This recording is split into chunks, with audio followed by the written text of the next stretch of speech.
Vâng, chúng ta sẵn sàng chưa ạ? Yep. Okay, we will need to go at least 45 to 50 minutes this time, just so we can get everything covered, okay? Yeah. Lần này thì chúng ta chắc là phải học 45 phút đến 50 phút là ít nhất để chúng ta có thể đề cập tất cả những cái phần mà tôi muốn trình bày trong tiết này. Feel free to leave the room if you need to, but we'll try to stay on this schedule. Yep. Nếu mà các bạn cần phải đi vệ sinh gì thì tùy, nhưng mà nói chung là chúng ta sẽ học liền 45 đến 50 phút tới. Okay. I have written a word on my board here. Tôi đã viết một cái từ trên bảng của tôi ở đây. Bảng đây là cái từ này có nghĩa là học tập. Are you familiar with this word? Các bạn có quen với cái từ này không? Learning, học tập. What does it mean? Can you give a simple definition for learning? Học nó có nghĩa là gì? Để các bạn có thể đưa ra một cái định nghĩa đơn giản về học không? Học có nghĩa là gì? And I will write down some of the things that you say. Và tôi sẽ viết lại một số những điều mà các bạn nói. Theo tôi đó, học là có thể mình bổ sung thêm kiến thức. I'm thinking learning is like to gain knowledge, to gain more knowledge. Okay. Rồi, tốt. Okay. Ok, rồi. Người khác à? Bổ sung đi, anh chị em cứ tự nhiên.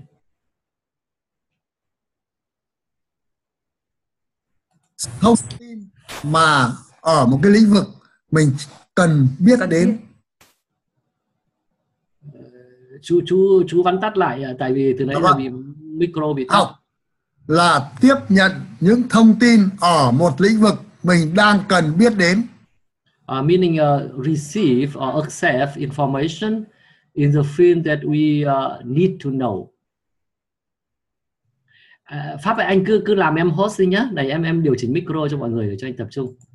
Ông hỏi tôi đây. Không. Okay, what else? Gì nữa nào? Học là để biến những kiến thức ở trong cái lý luận trở nên phục vụ cho thực tiễn. To transform knowledge in theory into practice. Okay. Tốt. Knowledge to practice. Như vậy là từ tri thức đúng không, đến thực tiễn đúng không? Đến thực tế. Yeah. Okay, can we get it down to one word? What is learning? Chúng ta có thể làm thế nào mà gói gọn nó trong một từ được không? Học là gì?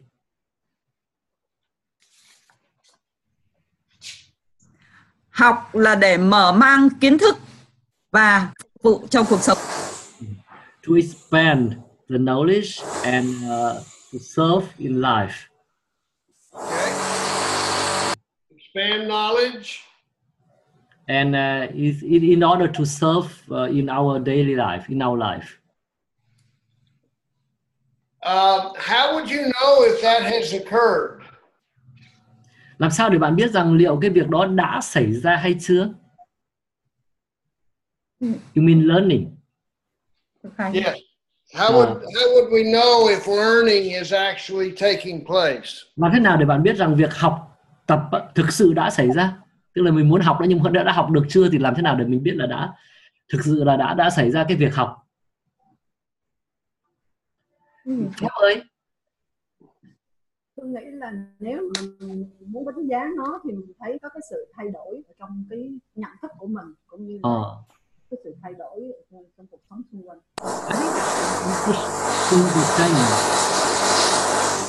We should see the change. Change. Oh, yeah. Very good. That really is the right answer. Educators have agreed over the years that learning equals change. Đó chính là cái câu trả lời đúng đấy. Các nhà giáo dục gần đây cũng đã đồng thuận với nhau rằng học tập thực chất có nghĩa là tương đương với lại thay đổi. Thay đổi. We can teach all day long, but if learning does not if change is not the result, learning has not happened. Chúng ta có thể dạy cả ngày, nhưng mà nếu như không có sự thay đổi nào, không tạo ra sự thay đổi nào, thì có nghĩa là cái việc học vẫn chưa diễn ra. Joseph, can you pull up the PowerPoint of the domains, the two circles? Let me. I have to reclaim the pause.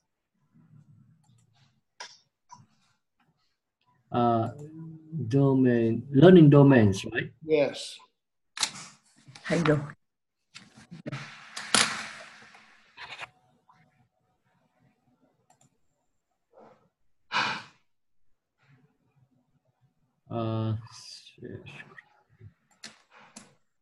Learning domains. Is it coming up? Yeah. Okay, very good. Yeah. This one, right? Yes, start with that one. Go to the second one that has those filled in. Yeah. Oh. Right there. Yes.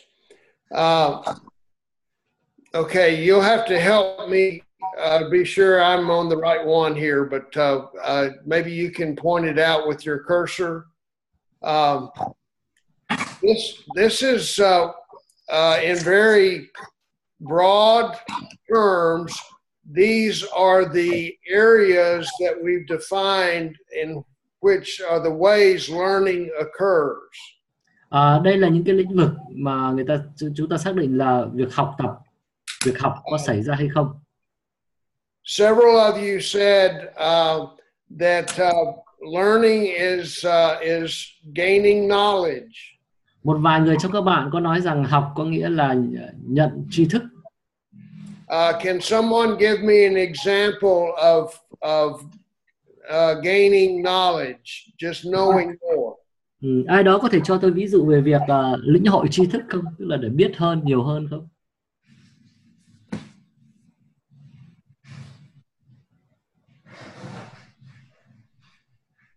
Xin mời.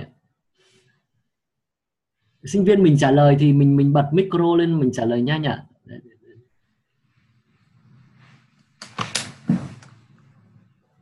Tôi nghĩ là để mình tiếp nhận những cái tri thức thì mình phải đọc, rồi mình nhìn, quan sát. Rồi mình For example, reading or observing. Okay. If you memorize the books of the Bible, what have you done? Nếu như chẳng hạn bây giờ các bạn thuộc lòng cái đoạn hay sách nào đó của Kinh Thánh thì các bạn vừa làm được cái điều gì ạ? tiếp nhận được tri thức Kinh Thánh. Receive the knowledge. Yes, you have information. Các bạn có thông tin đúng không? Các bạn nhận được thông tin. Does that information by itself change you? Cái thông tin ấy tự nó có thay đổi bạn không?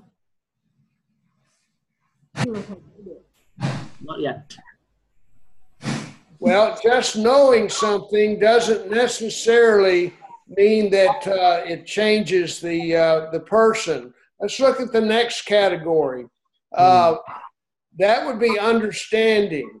Yeah. Và nếu như chỉ biết thôi thì cũng chưa nhất thiết là đã thay đổi được con người. Cho nên chúng ta chuyển. How is understanding different from just gaining knowledge? Lĩnh vực kế tiếp ở đây là hiểu. Hiểu thì khác gì so với việc là chỉ biết hay là nhận thêm tri thức. Hiểu với biết khác gì nhau? Khác. Vâng, khác gì? Say that again. There's a saying different, but how different? Not yet. Okay. Clarify.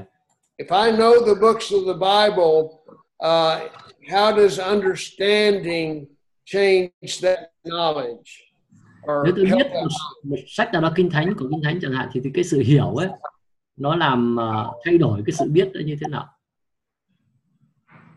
ta có thể ứng dụng nó ở trong đời sống của mình. We can apply in our life. Okay. Well, the next one is a skill. Còn cái kế tiếp là kỹ năng. What would be a skill that you might learn in relation to the Bible? Bạn có thể học được kỹ năng gì ạ? Trong cái mối liên hệ với lại Kinh Thánh thì bạn có thể học được kỹ năng gì?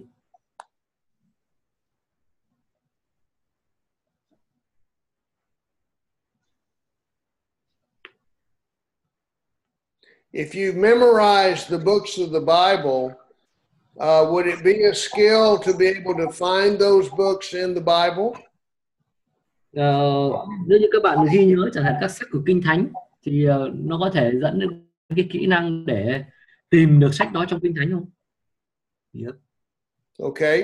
And then the last one cái cuối cùng is attitude. Đó là thái độ or value. Hay là giá trị, hệ giá trị.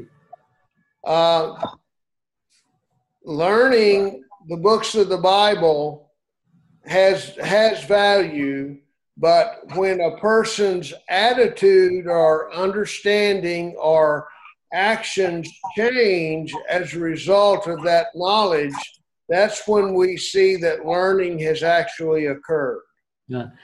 Việc học hay là biết những cái sách Kinh Thánh chẳng hạn, và chỉ khi mà nó dẫn đến những cái sự thay đổi, đúng không ạ, trong thái độ, trong giá trị thì của cái người học thì chúng ta mới biết rằng là thực sự là việc học đã diễn ra. So for our definition, learning means change.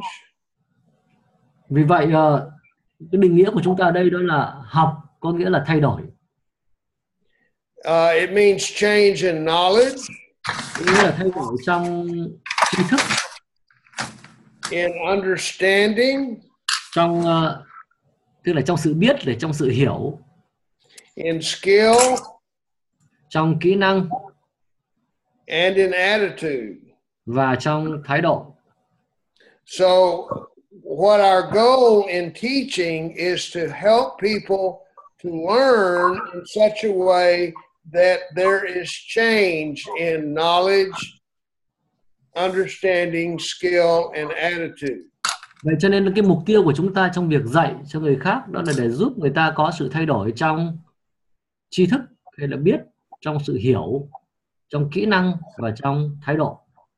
Of course, the greatest example of that is what happens in someone's life when they understand that they are a sinner and accept salvation through Christ, and we see their life change.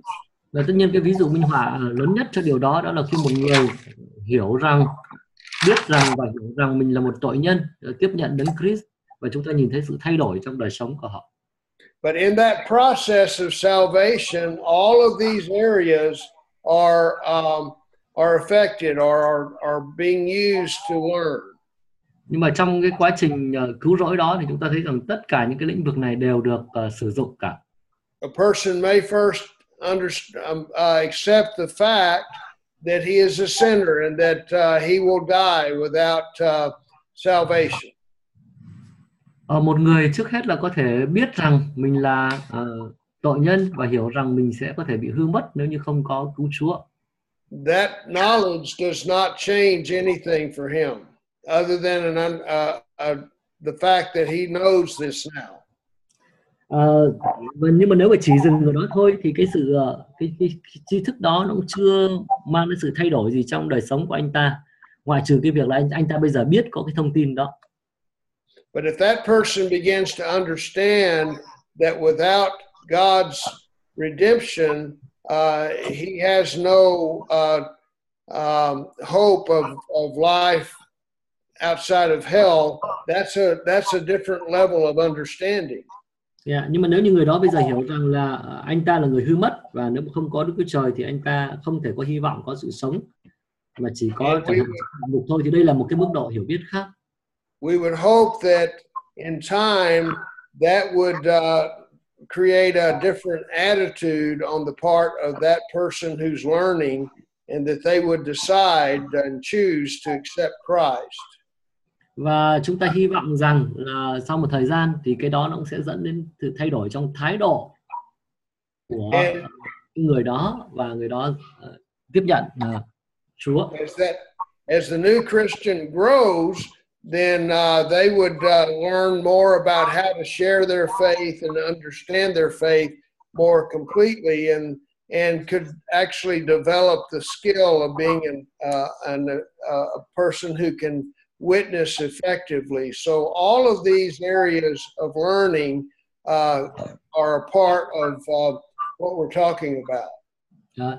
Rồi trong cái quá trình người đó tăng trưởng, người đó có thể trở thành một cái người chứng nhận hiệu quả hơn cho Đức Chúa Trời đó, thì tất cả những cái đó, đây chỉ là một cái ví dụ thôi, nó minh họa cho thấy rằng là tất cả những cái lĩnh vực này đều là một phần của việc học.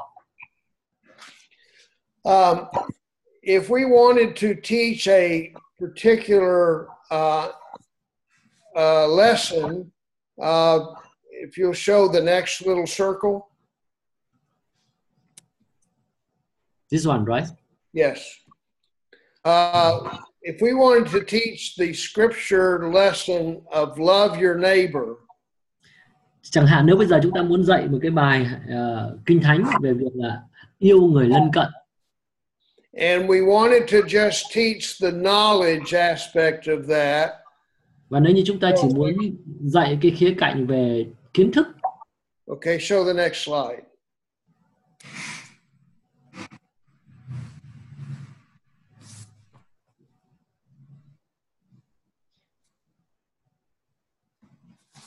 Okay. You see that we can't restrict the teaching to just one area. Here it's attitude. Bạn thấy rằng là chúng ta sẽ không thể chỉ giới hạn cái việc dạy ở trong một lĩnh vực. Ở đây là nó đang bị giới hạn ở trong lĩnh vực thái độ. What has happened with this circle? Is it just restricted to that one little triangle? Yeah. Cái vòng ở đây á, là nó bị giới hạn chỉ trong một góc của cái hình tròn rộng hơn thôi.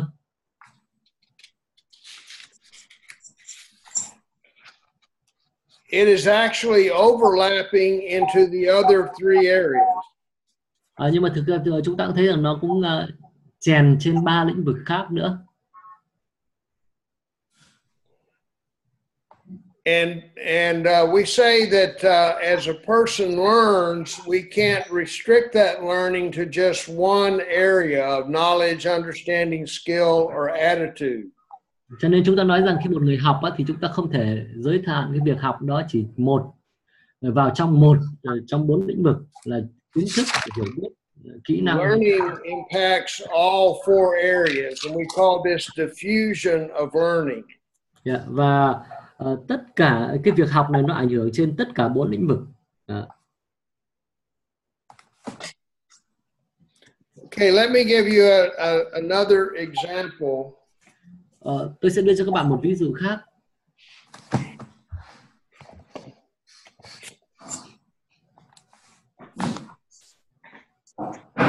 I'll make this simple, Joseph, so you can translate it.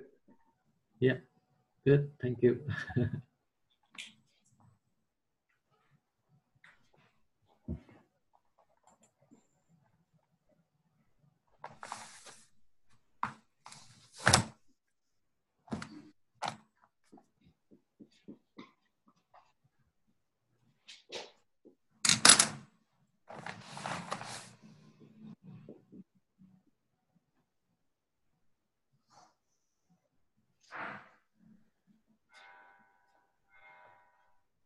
Okay, if someone does not know something,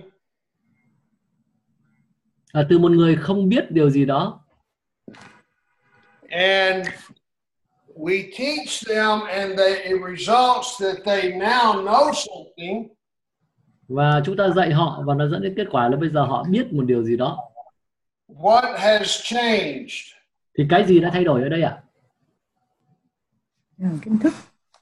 Knowledge. Their knowledge, yeah, very good. Tri thức, đúng không? Đã thay đổi.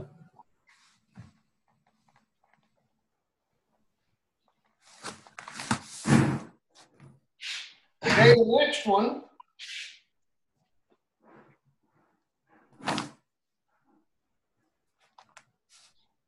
If they can't explain, nếu mà trước đây họ không thể giải thích,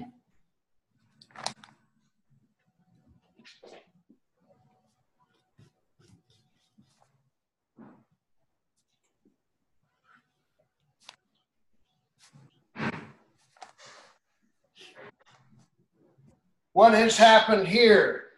mà bây giờ họ lại có thể giải thích, thì điều gì đã xảy ra ở đây ạ? And now we've taught them and they can explain something. What has happened, not just in knowledge, but now they have a different ability. What would that be? Tức là nếu bây giờ chúng ta dạy họ và bây giờ họ có thể giải thích được, thì như vậy là sự việc học đã diễn ra ở đâu nữa? Lĩnh vực nào đấy? Lĩnh vực là kỹ năng ạ. Skill. Would it be skill or something else? Có phải không nhỉ? Hay là cái gì khác? Trước đây họ không thể giải thích, bây giờ có thể giải thích. Hiểu ạ. Hiểu. Okay. I've learned, let me give you an example. Tôi lấy ví dụ thế này. I've been taught that I am a sinner. Chẳng hạn như tôi được dạy rằng tôi là một tội nhân. And I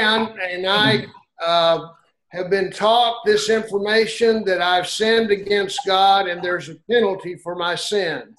Tôi được dạy cái thông tin rằng là tôi là người phạm tội với Đức Chúa Trời và sẽ có hình phạt cho tội lỗi của tôi. And now it's not just knowledge, but it's something else. I say, oh, now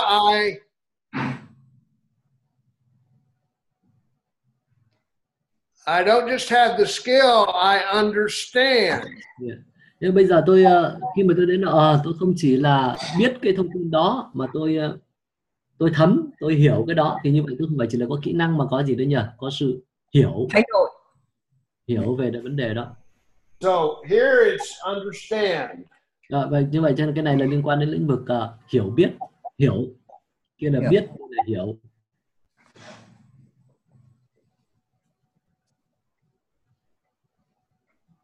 So information, knowledge. Thông tin này dẫn đến kiến thức này.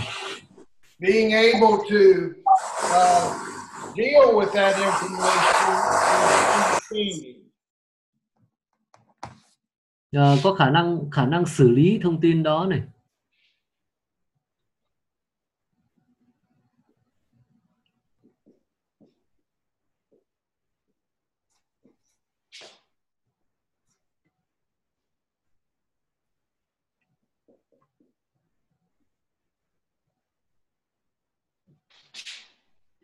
My grandson cannot tie his shoe. Chẳng hạn cháu của tôi nó chưa thắt được dây giày của nó. But I take the time to teach him how to twist the shoelaces around and actually tie his shoe. Nhưng mà tôi dành thời gian để dạy nó cái cách buộc dây và thắt dây giày cho nó. He started out that he could not do that. Để từ chỗ trước đây nó không làm được, nó không biết cách thắt dây giày. Now he can do it well. Bây giờ nó có thể làm tốt điều đó. So what has he learned? Thì đó là nó vừa học được cái gì ạ? Is it just knowledge? Có phải chỉ là kiến thức không? Kỹ năng. Skill. Skill, very good. Rồi, rất tốt, kỹ năng. So we have a skill. Như vậy chúng ta có kỹ năng. The last one. Và cái cuối cùng.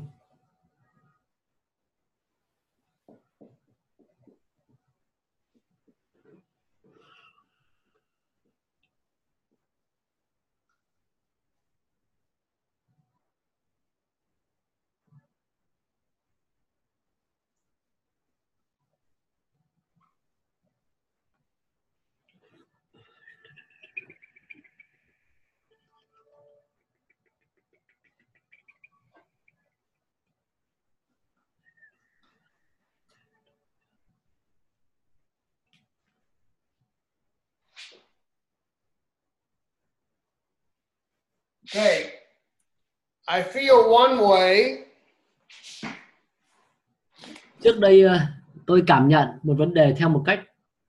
And now, because I know the penalty of sin, I feel a different way. What has changed? Và bây giờ bởi vì tôi đã biết có những hậu quả của tội lỗi, cho nên bây giờ cái cảm nhận của tôi nó khác. Như vậy thì là cái gì đã thay đổi nhỉ? Just knowledge? Có phải chỉ là kiến thức không?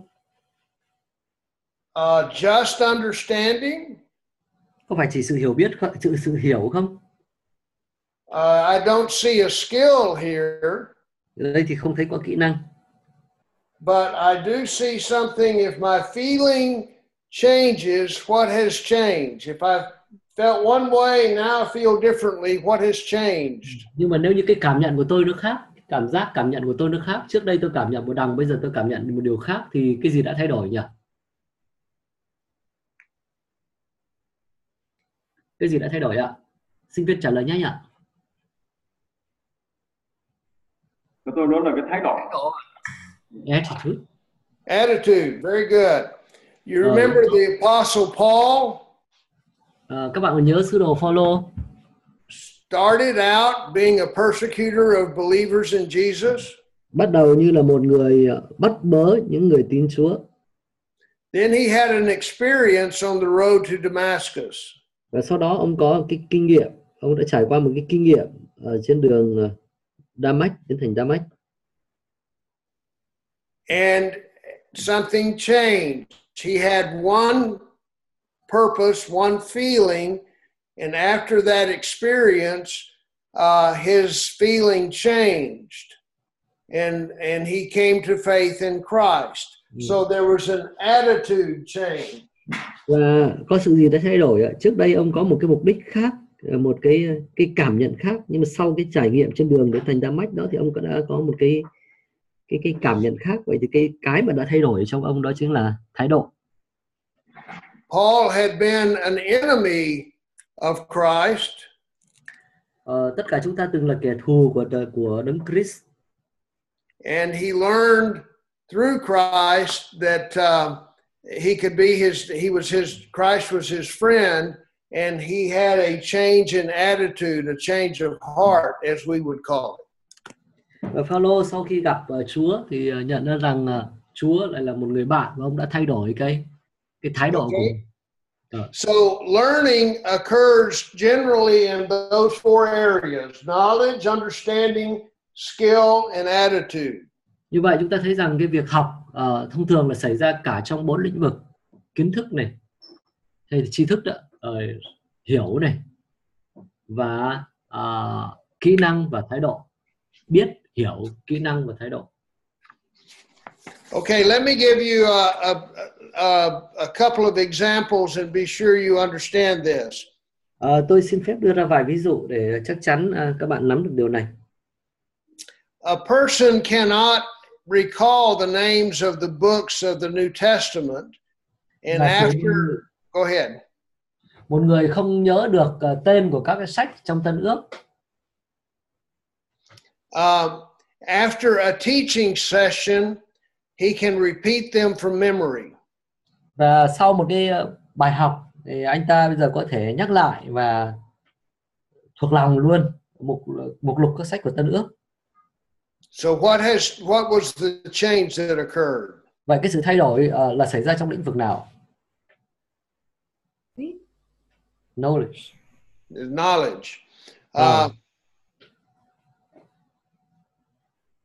Let me give you another one.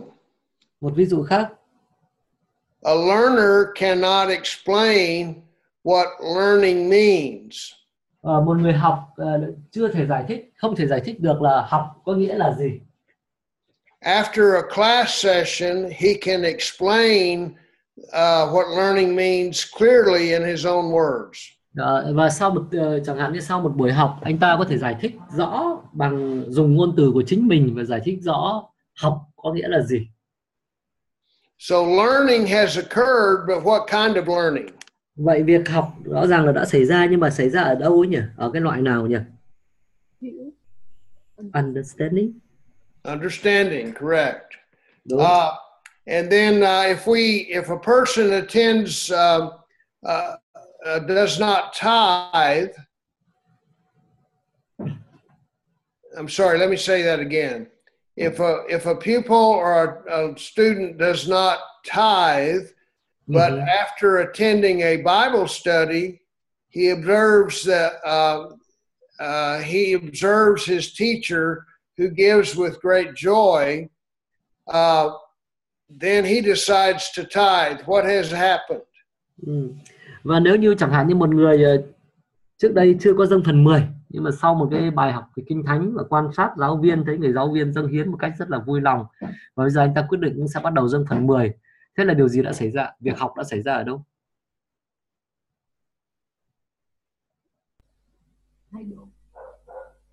Attitude. His attitude has changed. Yes. Thái độ của anh ta đã thay đổi. Đúng, hiểu biết nữa.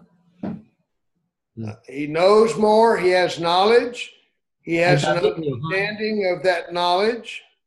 Anh ta hiểu về cái thông tin đó, về cái việc về cái and the result is that his attitude, his actions have changed. Now he is giving as a tither. Và kết quả của anh ta là cái hành động của anh ta thay đổi, thái độ của anh ta thay đổi, và anh ta ví dụ trong trường hợp này, ví dụ là bắt đầu dâng phần 10, ví dụ như thế. So here's one more example. Và một ví dụ nữa thế này. A learner is in a music class. Giả sử một người học một cái tiết học về âm nhạc. He cannot beat the time as he directs the music. He can't beat a 4/4 time. Trước đây anh ta không thể giữ nhịp được, không thể đánh nhịp được. But the teacher takes him through training that he can now he can do it without making a mistake. Nhưng mà người giáo viên huấn luyện anh ta, và bây giờ anh ta có thể làm cái điều đó, có thể đánh nhịp mà không bị sai nữa. So again, what has changed? Thế là cái gì đã thay đổi? Đó, tôi nói là kỹ năng thay đổi. What did they say? Skill. Okay, skill, and we call this particularly a motor skill. Being able to move your hands, move your arms, that is a motor skill. Và trong trường hợp này chúng ta có một cái từ chuyên cho nó, chúng ta gọi nó là kỹ năng vận động. It would be like teaching a child how to kick a soccer ball or a football. Nó cũng giống như cái việc dạy một đứa bé đá bóng chẳng hạn. How to ride a bicycle. Hoặc là đi xe đạp chẳng hạn. How to throw a ball. Ném bóng. Or how to sing a song. Hoặc là hát. Those are all skills, motor skills. Tất cả những đó đều là kỹ năng vận động. Using your arms, your muscles, your coordination. Sử dụng tay, chân, cơ. Using your voice. Sử dụng giọng nói. Those are all skills. Tất cả những đó đều là kỹ năng. So, if we were to write a definition of learning, vậy nên nếu đưa ra định nghĩa về việc học, we would say that learning means change. Chúng ta có lẽ sẽ nói rằng học tập có nghĩa là thay đổi. In knowledge, trong kiến thức, understanding, hiểu, attitude, thái độ, and skills, và kỹ năng. As the result of an experience. Như là kết quả từ kinh nghiệm. And we call these four things primary outcomes. Và chúng ta gọi 4 cái điều này đó là cái kết quả chính của việc học. So we need to identify these outcomes because they give us clues to the kind of activities, learning activities that we will need to use in order to teach something. Cho nên chúng ta cũng phải xác định được cái kết quả hay là cái tạm gọi là đầu ra của cái việc học này đi. Tại vì chỉ khi đó rồi thì chúng ta mới biết được, mới xác định được cái việc dạy của chúng ta như thế nào. Okay, do you have questions at this point? Vâng, cho đến điểm này các bạn có câu hỏi gì không ạ? This is pretty simple information. Cái này là những thông tin rất đơn giản. But I wanted you to have these 4 learning areas so that you can understand that learning involves more than just knowing something. Nhưng mà tôi muốn các bạn hiểu được 4 cái lĩnh vực của việc học này để các bạn nắm chắc rằng là cái việc học nó không phải chỉ bị giới hạn ở trong lĩnh vực kiến thức. We can know facts. Chúng ta có thể biết những dữ kiện, những thông tin. We can know a lot of facts. Có thể biết rất nhiều dữ kiện, rất nhiều thông tin. But if that does not, knowing those facts does not result in some kind of change, learning has not occurred. Nhưng mà nếu như những cái dữ kiện, biết những cái thông tin đó mà nó không dẫn đến một cái dạng thay đổi nào đó thì có nghĩa là việc học chưa diễn ra. I can desire with all my heart to play the violin. Tôi có thể Go ahead. Tôi có thể hết lòng ước muốn để được chơi được violin. But if I do not invest time in practicing and developing those skills, that part of learning has not occurred. Nhưng mà nếu như tôi không đầu tư thì kể cả có muốn như thế nào đi nữa thì tôi cũng sẽ không học được cái kỹ năng đó. Now in our definition, well, before we do that, let's talk about some examples of change.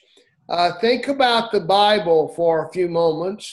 Can you give me some examples of people who, when they learned about Jesus, there was a change? Do you remember who that would be, or give me an example of what that change might look like? Trước khi đi tiếp, tôi muốn xem một vài ví dụ. Liệu các bạn có thể đưa ra một vài ví dụ từ Kinh Thánh về việc người ta được thay đổi không?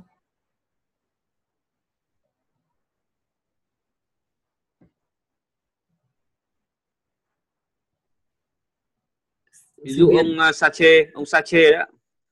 Zacchaeus, for example. Very good, excellent. Rất tốt, excellent, rất xuất sắc.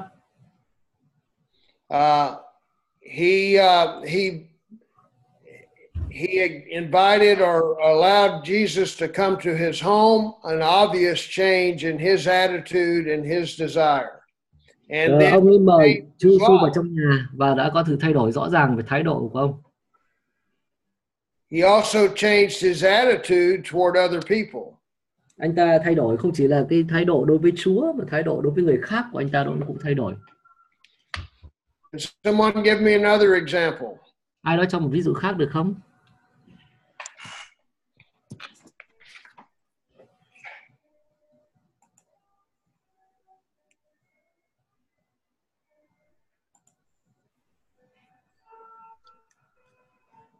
Người đàn bà Samari. Samaritan's woman. Very good. The woman at the well. Vâng, người đàn bà bên giếng nước. She knew about Hebrew history. She knew about her land, but she changed with an experience with Christ. Bà ấy biết lịch sử, biết cái xứ sở của mình, lịch sử Hebrew, nhưng mà bà đã thay đổi sau cuộc gặp với lại Đấng Christ. Okay, let's do one more. Can someone give me one more example? Chúng ta nghe thêm một ví dụ nhỉ? Có ai đó cho thêm một ví dụ nữa được không?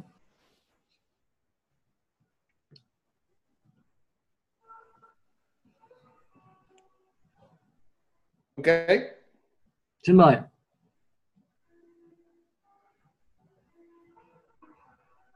Yet is trying to say something. Yeah. Vâng, cô Hương nói đi ạ. Vâng, ví dụ như là các ông Pierre, Ta Cơ, mấy ông thằng hồi phá lưới, nhưng mà khi Chúa gọi là hãy theo ta thì các ông cái bỏ lưới và đi theo Ngài ngay, phải là thay đổi. Like a disciple of Jesus, like Peter or James when they were at the beach, right? But when Jesus called them, they left their boat there and followed him. All of these are descriptors of change that occurred based on an experience. Chúng ta thấy rằng tất cả những cái sự thay đổi mà các bạn vừa đưa ra đấy là dựa trên kinh nghiệm, xuất phát từ kinh nghiệm. If all learning comes from or through an experience, or let me just make that statement. All learning comes from an experience. Is that correct? Có phải là tất cả mọi việc học nó diễn ra là đều phải nhờ có kinh nghiệm, có phải vậy không? Do you agree or disagree with that statement? Các bạn đồng ý hay không đồng ý với điều đó? Tức là phải có kinh nghiệm thì mới dẫn đến việc học, có phải vậy không? Không.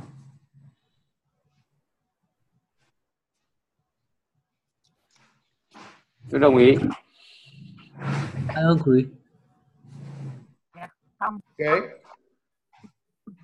Well, if that's the case, then why don't we just always create experiences that will help people to learn?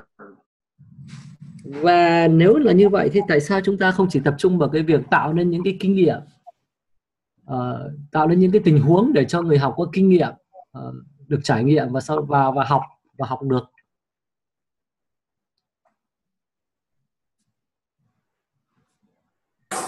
Theo tôi thì việc học có thể trải qua những kinh nghiệm từng trải, nhưng mà việc học cũng có thể trải qua việc nghiên cứu các cái lý luận để mà nhận biết trên các cái lý luận nghiên cứu rồi, đúc kết rồi để thực hành, thì đó cũng tạo ra một cái việc học thay đổi.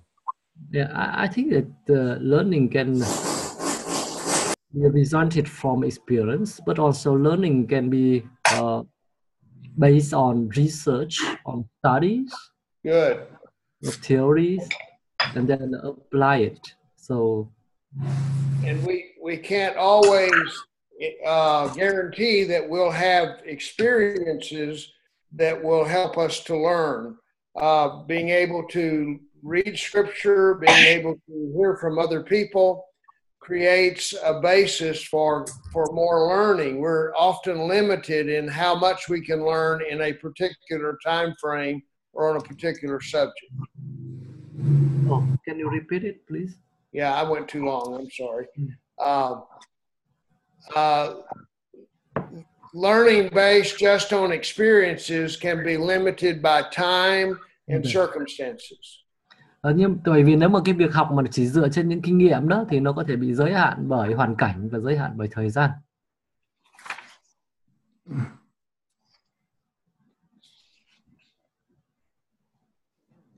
So we've talked about the idea of learning being resulting in change.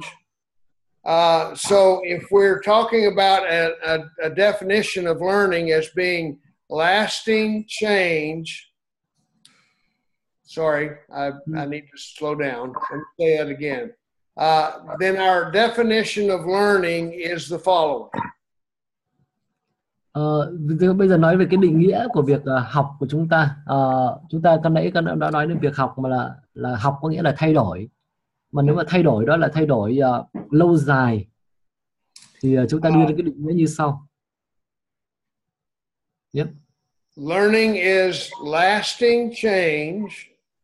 Học có nghĩa là thay đổi lâu dài. In knowledge, in understanding, trong hiểu biết, tức là trong biết, trong việc biết này, trong hiểu này, thái độ. And in motor skills. Trong thái độ và trong những kỹ năng. That's brought about by experience.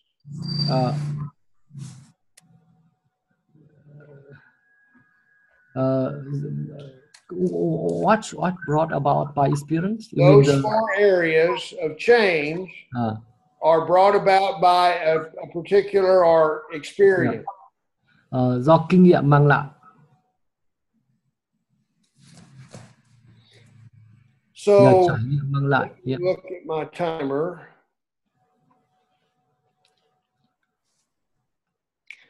I think this is a good place to take another brief break. Can we just take 5 or 6 minutes? Sure. Tôi nghĩ bây giờ có lẽ là cũng là lúc tốt để chúng ta nghỉ giải lao ngắn, chúng ta nghỉ giải lao tiếp được. Thầy nói là Back in 6 minutes. 6 phút, thầy nói nghỉ giải lao 6 phút. 6 phút. Yeah, thank Okay, you. thank you. Chị Sư Vâng. gặp nhà tôi dưới. Vâng. Pháp có đó không Pháp ơi? Ông tướng nằm đây làm gì? Mục sư Hưng gọi tôi ạ. Dạ không ạ.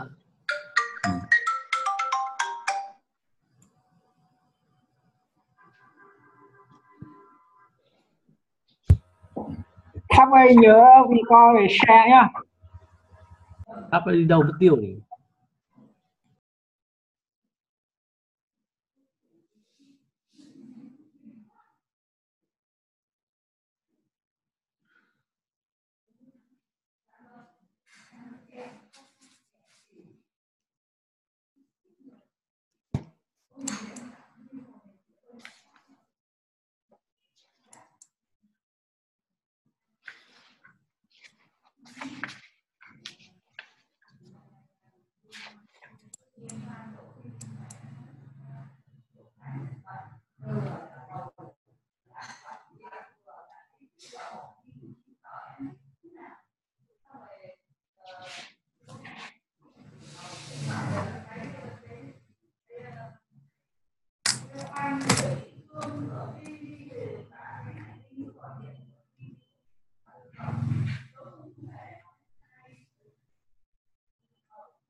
Cảm ơn bác Lâm ạ. Cảm ơn bác Lâm vì bưu điện họ đã mang đến đây rồi ạ. Hôm nay vừa mới mang đến xong. Cảm ơn chú An Phước Yên Bác. Vâng, hết tốt quá rồi. Họ vừa mang đến xong ạ. Vâng. Cảm ơn Chúa, cảm ơn bác nhiều.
Cảm ơn Chúa, cảm ơn bác.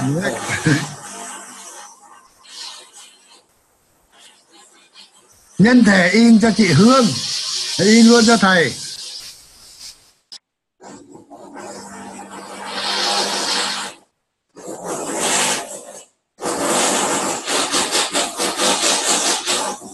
Bác đã đọc được mấy chương ở trong này rồi? Một chương dài.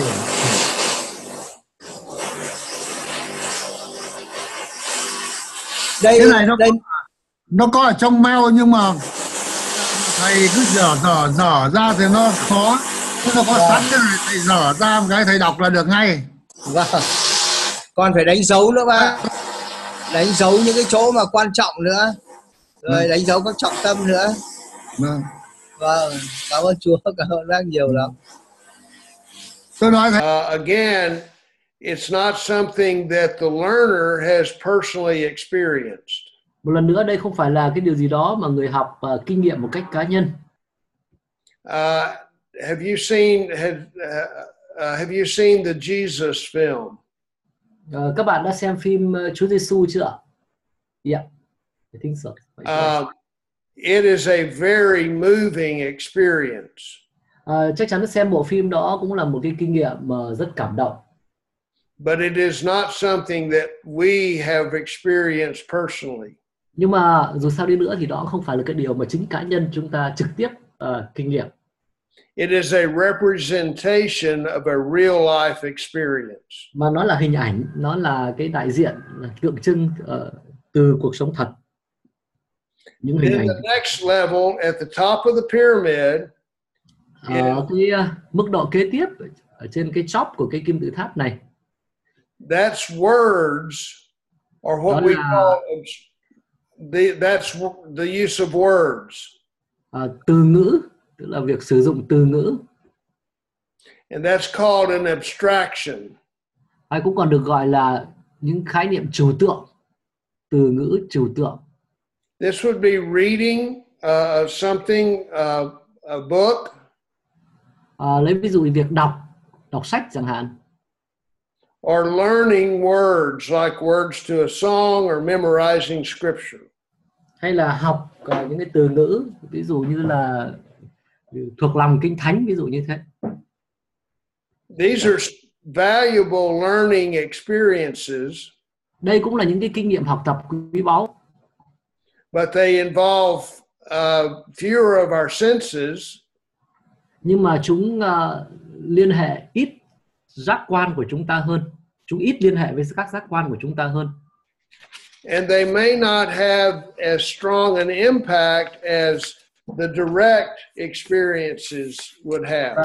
Và cái tác động mà chúng gây ra nó có thể không mạnh như là tác động của những kinh nghiệm trực tiếp. The lower we are on the pyramid, the two bottom levels involve more senses. Tức là càng ở phía dưới của cái đáy của kim tự tháp này á, thì nó càng kéo theo sự tham gia của nhiều giác quan hơn. And the further up the pyramid, the fewer senses are involved. Và còn càng lên trên cái top của kim tự tháp thì các giác quan tham gia càng ít hơn. If we're watching a video, nếu như chúng ta xem một bộ phim, we may be just seeing and hearing what's going on. Thì có thể là nó chỉ liên quan đến giác quan của nghe và thấy thôi. If we're hearing words, còn nếu like như a sermon, all we're using is our hearing. Nếu chúng ta chỉ nghe, chẳng hạn như nghe một bài giảng, thì tất cả những gì chúng ta sử dụng chỉ là giác quan, chỉ là thính giác, chỉ nghe thôi. The best learning experiences are those that directly involve us.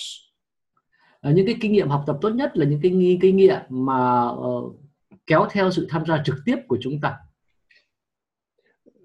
That's why real life experiences and made up experiences usually have a greater impact on the learner. Và vì vậy cho nên là những cái kinh nghiệm sống thật và những cái kinh nghiệm tự tạo thông thường nó có cái tác động lớn hơn tác động mạnh hơn trên người học. It would be great if we could all walk with Jesus for 3 years like his disciples did. Hẳn sẽ rất tuyệt vời nếu như tất cả chúng ta lại có thể cùng bước đi với Chúa Giêsu trong 3 năm trên đất này giống như là các môn đồ đã từng được kinh nghiệm. But that is not possible. Nhưng đó là điều không thể. Therefore, we search for other ways to convey, to teach that don't require personal experience or direct experience. Vì vậy cho nên nhiều khi chúng ta phải đưa ra những cái đưa ra những cái cách thức khác để thay thế cho những cái kinh nghiệm trực tiếp. And this describes the fact that people learn in different ways. Điều này nó cũng mô tả một cái thực tế, đó là người ta học trong những cách khác nhau. Some people like to watch a video. Một số người thì thích xem một video. Some people like to act out an experience like a role play. Một số người thì lại thích là hành động, ví dụ như là đóng kịch.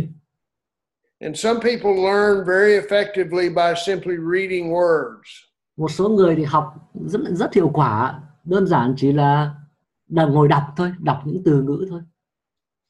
The challenge for us as teachers is to decide to determine best ways to communicate with our learners.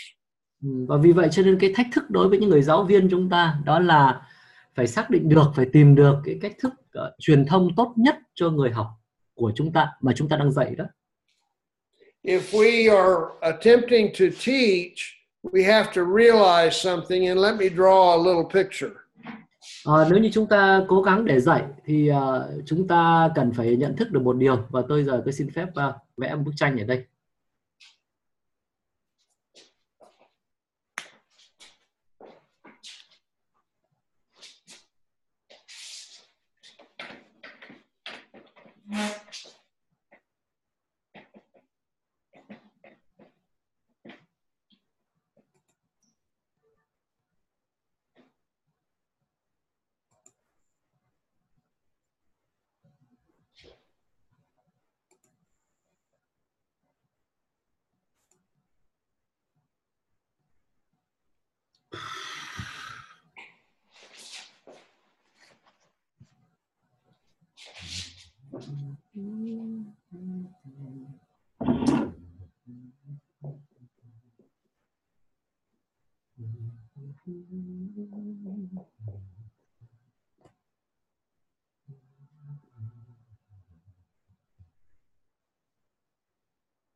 On one side, we have what we know about how people learn. Dr. Bill, can you Yes. adjust a little bit the screen so that we can see the... Oh, yeah, sorry. Okay. Is that better? Yeah, a little bit on the left. Oh, okay, good. Oh, no. Is that it? No. Yeah. It's okay.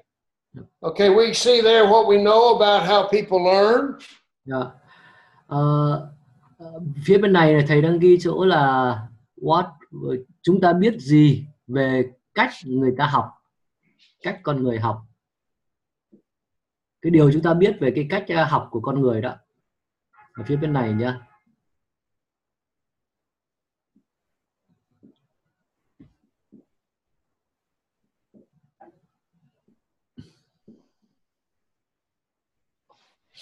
We know we know certain things about how people learn, some by direct experience, some by indirect experience.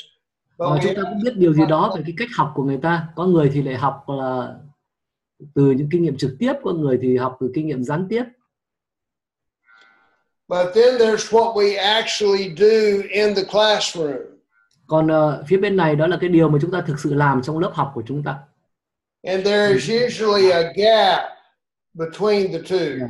Và thông thường thì nó có một cái khoảng cách giữa hai cái này, giữa cái chúng ta biết với cái chúng ta thực làm. So part of our job as a teacher is to build a bridge. Cho nên một phần trong cái công việc của chúng ta như là người giáo viên là chúng ta phải xây một cái cầu.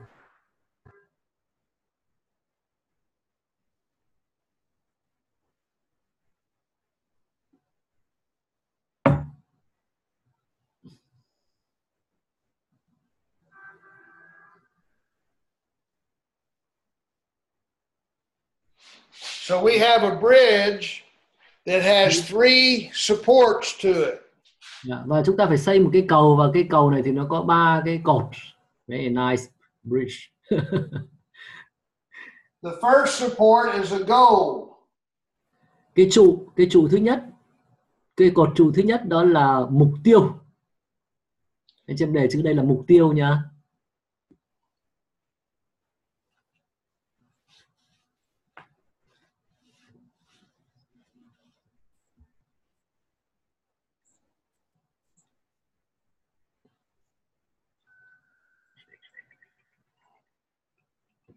A goal and then learning activities. Cái trụ cột thứ hai đây là những hoạt động học tập. Hoạt động học tập. And then a way of testing what we've learned. Và cái thứ ba đó là kiểm tra, tức là những cách kiểm tra cái điều đã học được. So in order to get from what we know about the learner to actually doing an effective job of teaching someone, we need to know, first of all, what we want to accomplish. That's a goal. In your textbook on page 18, let's see if I can do this. Can you see this little diagram? Yeah.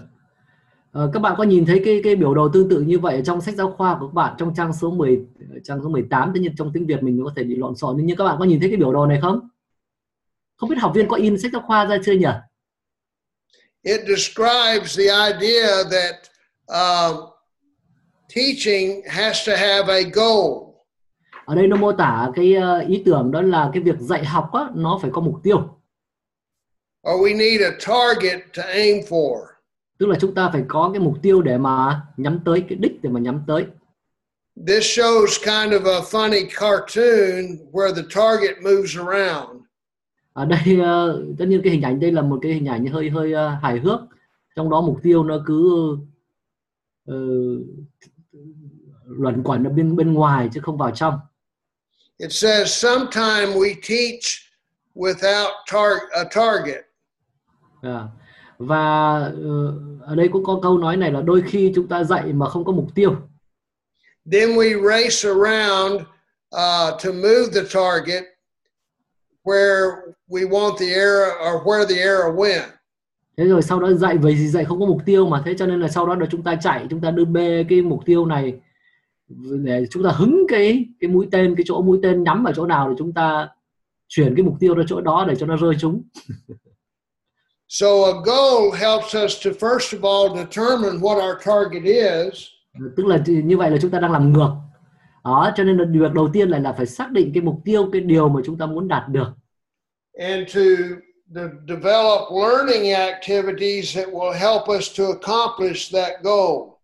Và từ cái mục tiêu này thì chúng ta mới phát triển ra những cái hoạt động học tập, là những cái hoạt động mà giúp chúng ta đạt được cái mục tiêu đó, đạt được những mục tiêu kia. And then we know if whether or not the goal has been met by or achieved by testing. Yeah. Và sau đó chúng ta phải xác định được là chúng ta đã đạt được những mục tiêu chưa bằng những bài kiểm. And this would involve teaching a variety of ways, direct and indirect experiences. Và cái này nó liên quan đến việc dạy trong nhiều cách khác nhau, qua những kinh nghiệm trực tiếp lẫn những kinh nghiệm gián tiếp. So we're going to take some time now to look at what's involved in writing a goal. Bây giờ chúng ta sẽ dành chút ít thời gian để nói về việc đưa ra những cái mục tiêu học tập như thế nào. This is in Unit 1 of your textbook. Cái này nó ở trong bài số 1 trong sách giáo khoa của các bạn. So if you have your textbooks with you, let's look at a few pages in it. Cho nên nếu như bạn có sách giáo khoa mang theo thì xin các bạn hãy xin lật sách giáo khoa ra một chút. Bài số 1. There are several characteristics of a goal that we need to remember. Có một vài những cái đặc điểm của một The mục first tiêu one is that the cần goal. có mà chúng ta phải nhớ. Excuse me. Okay, what is the first first one? characteristic of a goal Tính chất thứ nhất của mục tiêu is that it is broadly stated. Đó là Okay, let me say that again. A goal tells in relatively broad terms mục tiêu thông thường đó là những cái thuật ngữ tương đối rộng what the pupil should learn. về việc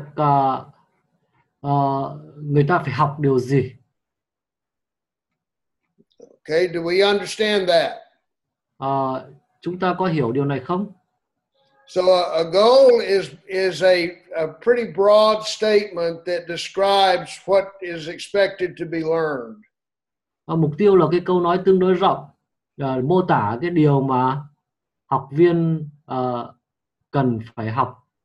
So when you completed the work in Unit 1 in your textbook on page 19, what did you choose as the broad statements of the 5 things that are listed there? Nên khi các bạn hoàn thành xong cái bài 1, bài hoạt động 1, cái bài tập 1 đấy, thì các bạn chọn những cái từ nào để mô tả cái ý thứ nhất này của cái mục tiêu đây. Let me check.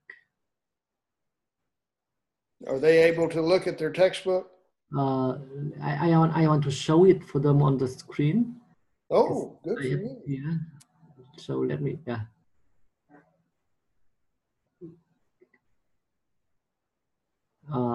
Okay. Trong tài liệu này dịch là mục đích hay mục tiêu cũng được. Vâng. Nói tới những điều học viên cần học được bằng các thuật ngữ tương đối rộng. Okay. Yep. Can you see the screen? I can't see the PowerPoint or the document. Yeah. It just says it's in Vietnamese, right? Yeah. Yeah, I'm not seeing it, but if they are, that's what's important. Anh em có nhìn thấy cái màn hình không nhỉ? Không biết tôi đợi xíu chưa nhỉ? Let me check. Ủa? Anh em có nhìn thấy màn hình không? Có tôi chiếu cái phần mục tiêu lên có cái màn hình gọi là For the Principle of Teaching 16-19 January thôi. Thế à? Thế không có cái phần ấy à? Tại sao thế nhỉ? Anh nhấp vào share screen và phải chọn cái ấy cơ. Anh bấm rồi mà. Wait a bit. Này nhá. Được không? Anh nhấp vào cái đấy thì là nó chưa lên đâu. Anh phải nhấp vào cái share screen ở bên dưới nhé. Xong rồi chọn trong số những cái hiện ra đấy là cái phần Word mà anh muốn chia sẻ. Anh bấm share screen rồi mà. Share screen đây là anh đang share screen desktop, tức là mọi thứ gì anh hoạt động trên máy thì nó share ra. Còn bây giờ anh chỉ share một cái màn hình đấy thôi. Joseph, ở chỗ nào em nhỉ? Tức là ở dưới màn hình ở bên cạnh cái chat với lại participant số 13 đấy thì nó có cái share screen. Anh nhấp vào đấy nó sẽ hiện ra những cái mà anh muốn share thì chọn vào cái Word. Joseph? Yep. Is that showing anything that they can see? Yeah. Thấy chưa nhỉ? Go back to the. Thấy rồi. Okay. Now, is this showing the different characteristics of a goal? Yes, that's right. Five Oh, points. very good. All right. Yep. Okay, the first one we see there is that it should be stated in broad terms. Yeah. Nhưng mà cái thứ nhất này, chúng ta để ý tới cái phần mô tả mục tiêu là cái thứ nhất là rộng, thuật ngữ tương đối rộng. It basically establishes the direction of learning. Tại vì nó chỉ ra cái hướng của cái việc học. An example in your textbook is that the student would arrange in chronological order the 10 events in the life of Jesus. Thì cái ví dụ mà sách giáo khoa đưa ra nhá, đây này, học viên sắp xếp được 10 sự kiện bất kỳ trong cuộc đời của Chúa Giêsu theo trình tự thời gian. It does not tell what those 10 events were. Ở đây không nói rõ là 10 sự kiện đó là 10 sự kiện gì. It just establishes a target that would allow the teacher to teach that material. I'm sorry, the last sentence. Let me say it again. It establishes where the teacher wants to go with the content. Nó chỉ đưa ra cái việc là với cái nội dung dạy này thì người giáo viên muốn đi đâu, muốn đưa học viên đến chỗ nào. The next the next element of a goal is that it tells what should happen to the learner, not the teacher. Cái điều tiếp theo đó đó là cái mục tiêu á, là nó đưa ra cái điều mà xảy ra với người học chứ không phải là với giáo viên nhá. Mục tiêu là nói tới những điều sẽ xảy ra cho học viên chứ không phải là cho giáo viên. Very good. Goals should not reflect what the teacher knows or will understand. Tức là mục tiêu nó không phản ánh cái việc là giáo viên thì biết gì hay giáo viên hiểu gì, cái mức độ hiểu biết của giáo viên. Mục tiêu không phải nhằm tới cái nhằm nói tới cái điều đó. A goal should not state what the teacher will do in order to teach the lesson or to teach the course. Trong cái phần mục tiêu, mục đích này cũng không phải là đề ra cái điều mà người giáo viên cần phải làm để dạy cái bài học đó cho học viên. A goal tells what will happen to the learner. Mà cái phần mục tiêu ở đây á, hay mục đích ở đây là nói tới cái điều sẽ xảy ra cho học viên. And as a result, the goal will be written in such a way that the learner will know what is expected of him. Cho nên mục tiêu này phải được viết trong cái cách mà người học đọc cái phần mục tiêu đó thì biết rằng là điều gì đang được chờ đợi từ phía họ. So you see there one example or a choice to be made between 1 and 2. Which one did you choose as the one that describes what will happen to the learner? Cho nên chúng ta xem một cái ví dụ đây. Thì xem là một trong hai cái câu này thì cái câu nào là mục tiêu. Một là hiểu các phương pháp học Kinh Thánh, hai là gia tăng hiểu biết của học viên về các phương pháp học Kinh Thánh, thì các bạn chọn câu nào? Các bạn chọn câu nào trong hai câu này? Sinh viên trả lời ạ.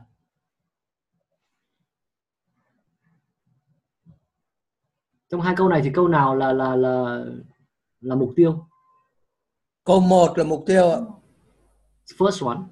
Yes, because it's saying what the student will experience.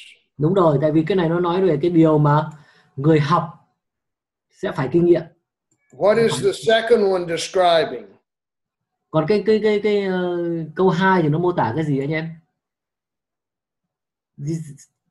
Nó mô tả cái gì? Câu 2 là các công việc của giảng viên. This is the activity or the job of the teacher. Right, exactly. So in writing our goals, we want to be sure we reflect what we want the learner to happen, not just what we're doing as a teacher. Cho nên đúng rồi đấy, cho nên là cái nhớ nha, là lúc mà chúng ta ghi mục tiêu á, là chúng ta phải đề ra cái điều mà người học cần đạt được, chứ không phải là những cái việc mà người giáo viên cần phải làm. Okay, so the first two characteristics of a goal are what? That it needs to be narrow or broad. Như vậy nhắc lại hai cái đặc điểm của mục tiêu của một bài học này. Thứ nhất là nó phải đủ rộng, thuật ngữ tương đối rộng, tức là nó chỉ hướng là chính. Yep. You tell me.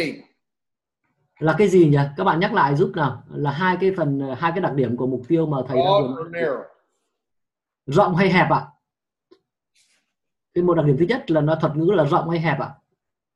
Rộng. Broad. Very good. Rất And then tốt. the next one, I'm just reviewing here. Tôi ôn lại một chút đây. Thế và cái đặc điểm thứ hai. The next one is that it should be from the perspective of the teacher or the learner. Cái mục tiêu phải phản ánh cái góc nhìn của người học hay là người dạy ạ? Người học. The learner. Very good. Rất tốt. Sadly, there have been times when I have done it wrong. Rất buồn là đã có nhiều lúc chính tôi đã làm sai chỗ này.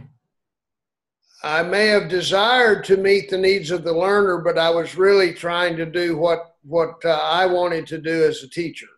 Yeah, có thể là tôi có muốn là để đáp ứng được nhu cầu của người học đấy, thế nhưng mà cuối cùng cái mà tôi làm lại là cố gắng để làm được cái mà tôi muốn hơn là cái nhu cầu của người học.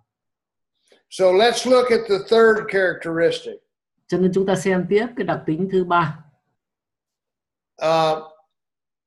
Okay, goals indicate the kind of learning or the kind of change that we want the learner to achieve.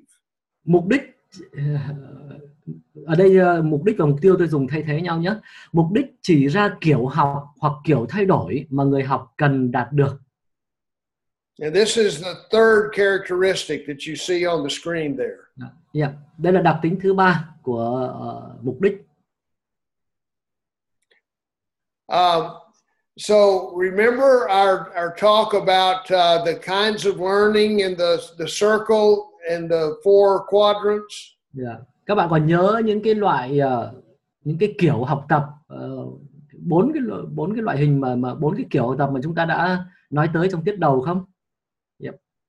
Can you tell me what the four areas of learning were that we talked about? 4 lĩnh vực của việc học mà chúng ta đã nói tới đó là những lĩnh vực nào ạ? Các bạn có nhắc lại cho tôi được không? Hiểu, biết, kỹ năng, thái độ. Yeah. Know, understand, skill and attitude.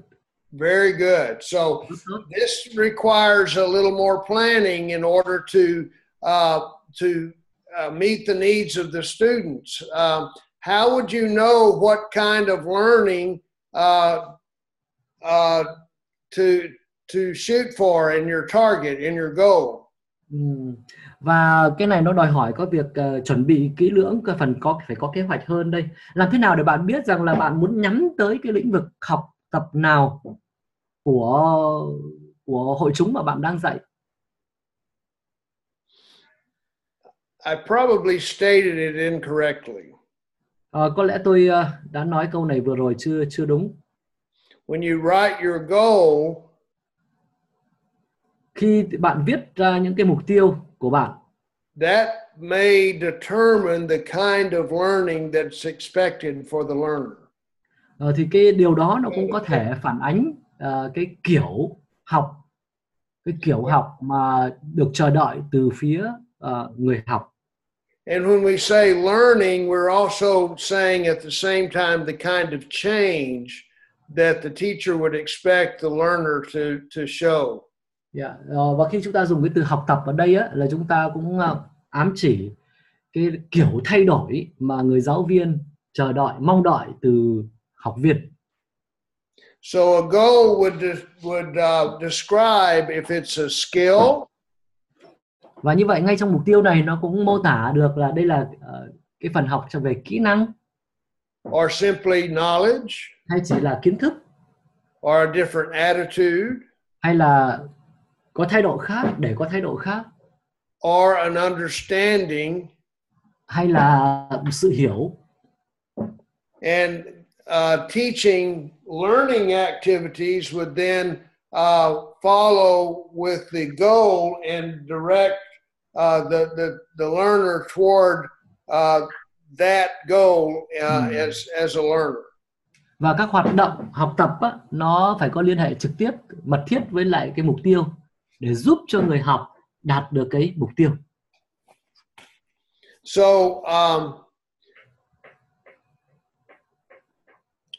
let's see. Hold on a minute.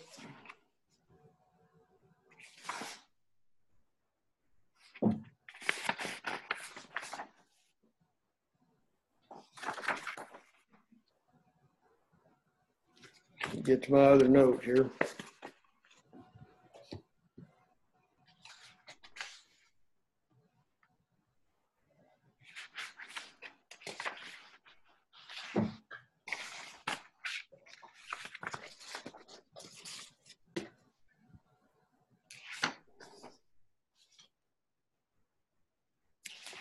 Okay, the third outcome or characteristic of the goal is that it states the subject.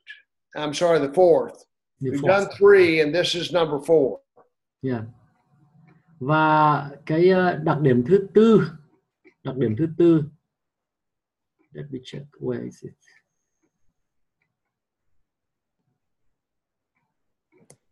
There's so many activities, right? What is the fourth? States the subject in chewable bites. Yeah. See if that's there. Yeah. Mục tiêu nói đến chủ đề. Okay.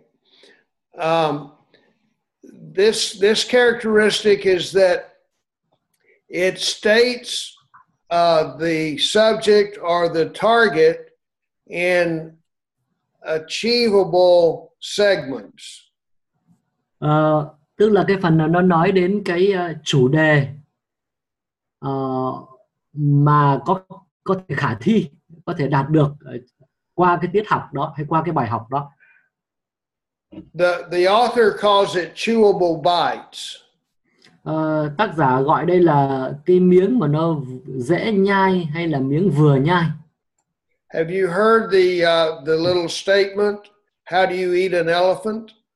Các bạn có nghe cái cụm từ người ta hay nói là bạn làm cách nào để ăn một con voi ạ? One bite at a time. Yeah. Để ăn được một con voi thì cần phải ăn từng miếng một. So good planning as a teacher would be to let me start over. A good teacher plans for the appropriate amount of information to be delivered in order to achieve the goal. Thế cho nên người giáo viên tốt thì cũng xác định được một cái lượng thông tin hay cái lượng mục tiêu vừa phải để có thể đạt được trong một cái khoảng thời gian cho phép đó, trong một tiết học hay là trong một bài học đó. The wrong way of stating this fact, this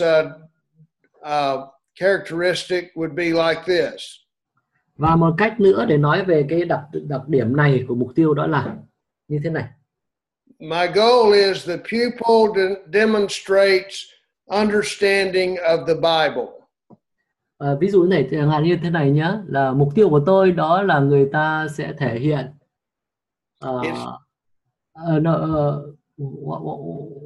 what is it again? Once again?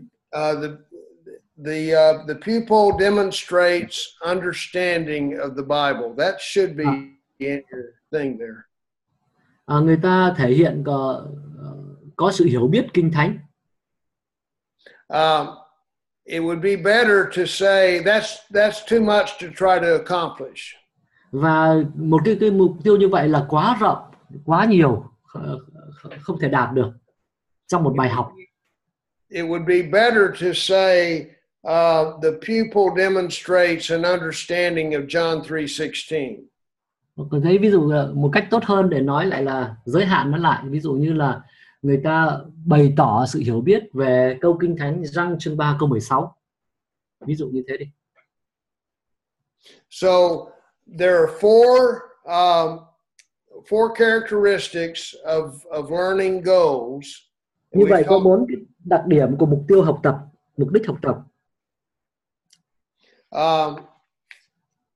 That it needs to be broadly stated.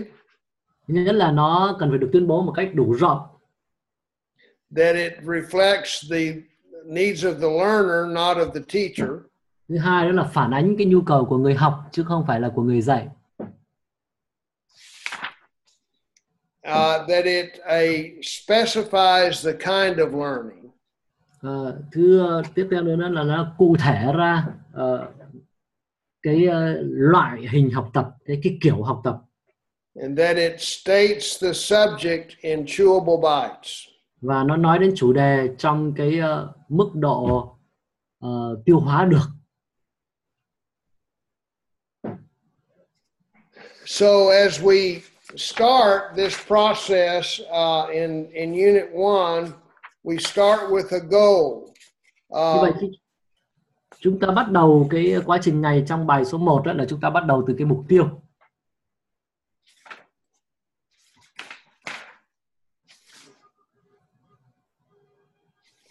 And if you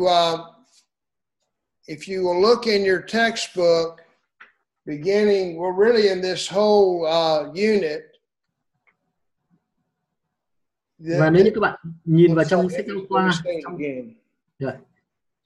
this unit gives you step-by-step instruction in Unit 1 on how to write a goal.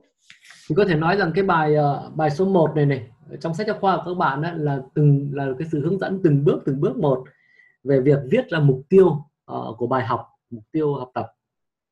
So look at page 39 in your textbook.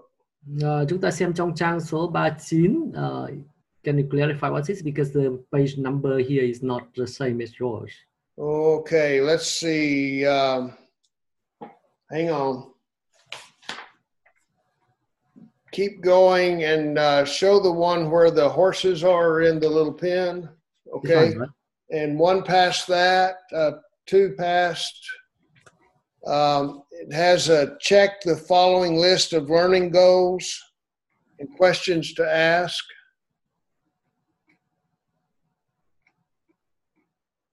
No. Okay, that's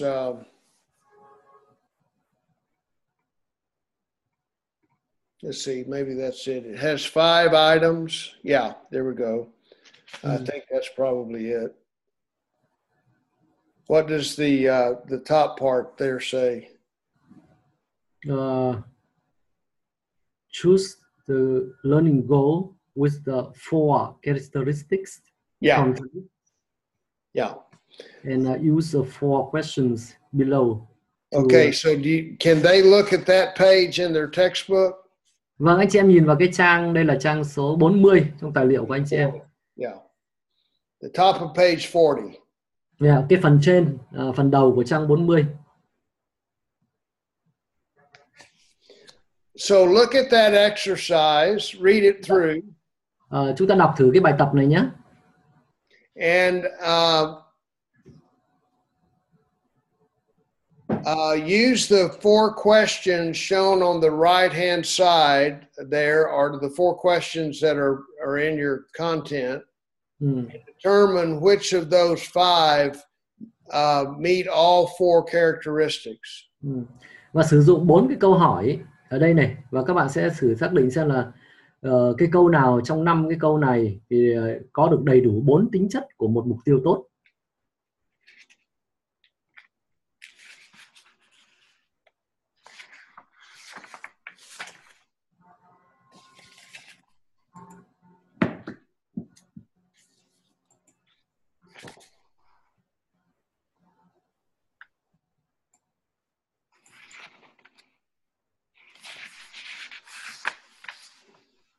So which of those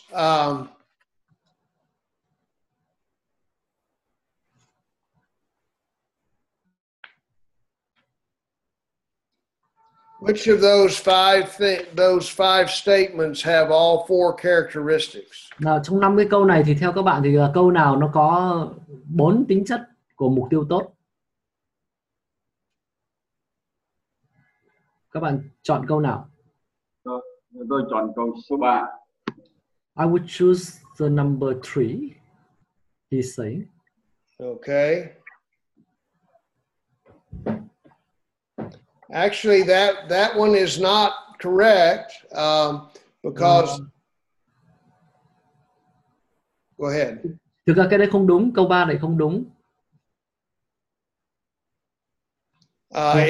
Number 2 is not clearly stated.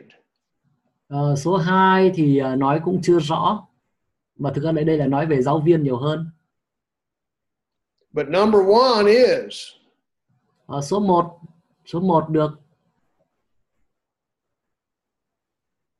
It clearly states what the learner should, what the target is, and what the subject is. Nó nói rõ ra mục tiêu là gì cũng như là chủ đề là gì. So that the learner understands terms related to atomic energy. Để người học hiểu được các thuật ngữ liên quan đến năng lượng nguyên tử. And number 4 is also the correct answer. Và cái số 4 cũng là cái câu trả lời đúng.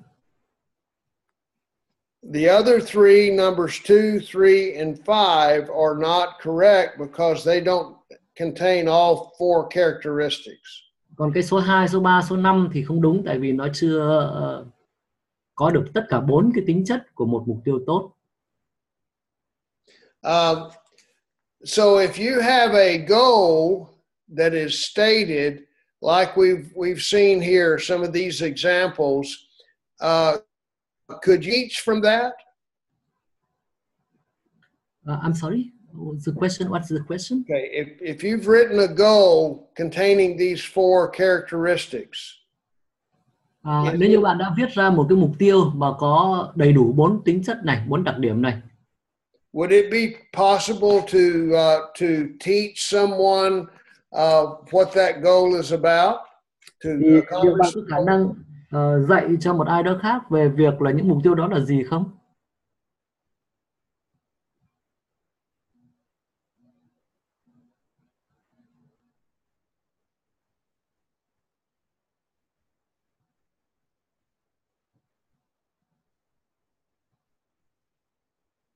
Well, the answer is yes. You could actually teach from the goal.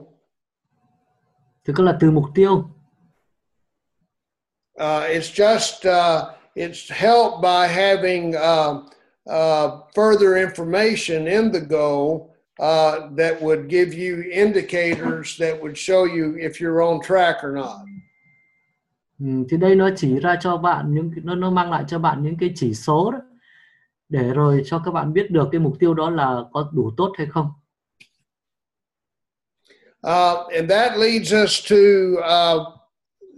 the next unit. Và điều này dẫn chúng ta đến cái bài học kế tiếp. Which gives us an introduction to the idea of developing learning readiness or learning activities are indicators of whether or not we've achieved the goal. Và cái bài kế tiếp là nói về việc đưa ra những cái chỉ số để cho chúng ta biết được là chúng ta đã đạt được mục tiêu hay chưa. So in Unit 2 in your textbook, và trong bài số 2 trong sách giáo khoa của các bạn, there are words that are used there that will help us in this process. Có những từ được sử dụng ở đây hữu ích cho chúng ta trong cái quá trình này. Let's look at page 40, maybe 44, 43 or 44. Chúng ta xem thử trong trang 43 hay 44. Okay, it should say preview of terms used in this unit. Rồi. Go Here. back up. Here. Is that it? Okay, good. One of the terms used here is an indicator. And that's something that the pupil does to prove that he learned. What is the term? It's an indicator. Đây từ là biểu hiện đấy. Một trong thuật ngữ được sử dụng ở đây đó là biểu hiện. If that's not it. This one, I guess. Okay, indicator, right?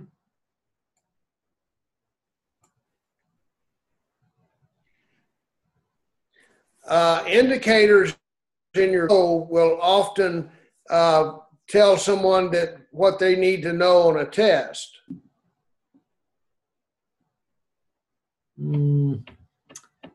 Cái phần biểu hiện này nhiều khi nó cũng là cái phần mà cho người học biết là người học cần phải làm được cái điều gì, cần phải biết điều gì, cần phải làm được điều gì để có thể trả lời bài kiểm tra.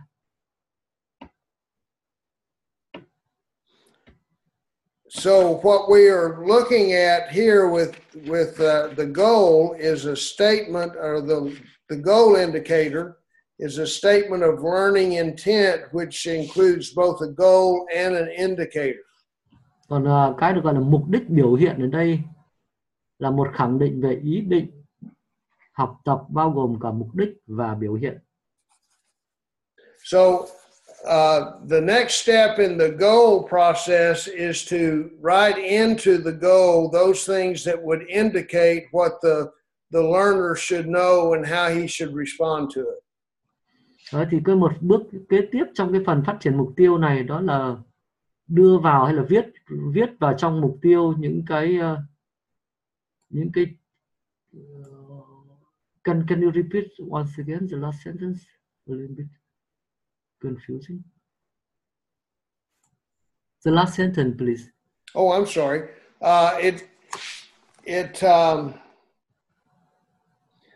The learning indicators. Hold on, let me go back to my notes.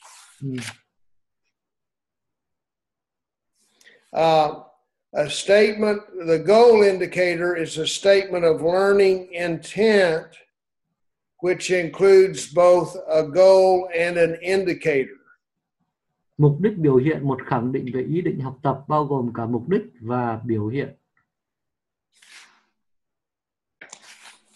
So it's a way of measuring our movement toward the goal. Đây là cái cách để đo lường cái sự chuyển động của chúng ta hướng về phía mục tiêu. It would be like stating the major elements in the Lord's Supper. Lấy ví dụ nó có thể như là việc nêu ra hay liệt kê ra những cái yếu tố chính trong tiệc thánh, lấy ví dụ như vậy. That would be an indicator that the learner is doing what the goal has laid out for them if it's teaching the Lord's Supper. Đây có thể là một cái biểu hiện để cho thấy là cái người học đã nắm được, đã đạt được cái mục tiêu chưa, nếu như cái mục tiêu trong cái bài học là chẳng hạn như là bài dạy về tiệc thánh. So in formal school settings, what are usually some of the indicators of your learning? Và trong những cái trường học, trong nhà trường chính thức thì thông thường một số những cái biểu hiện của việc học tập này là gì?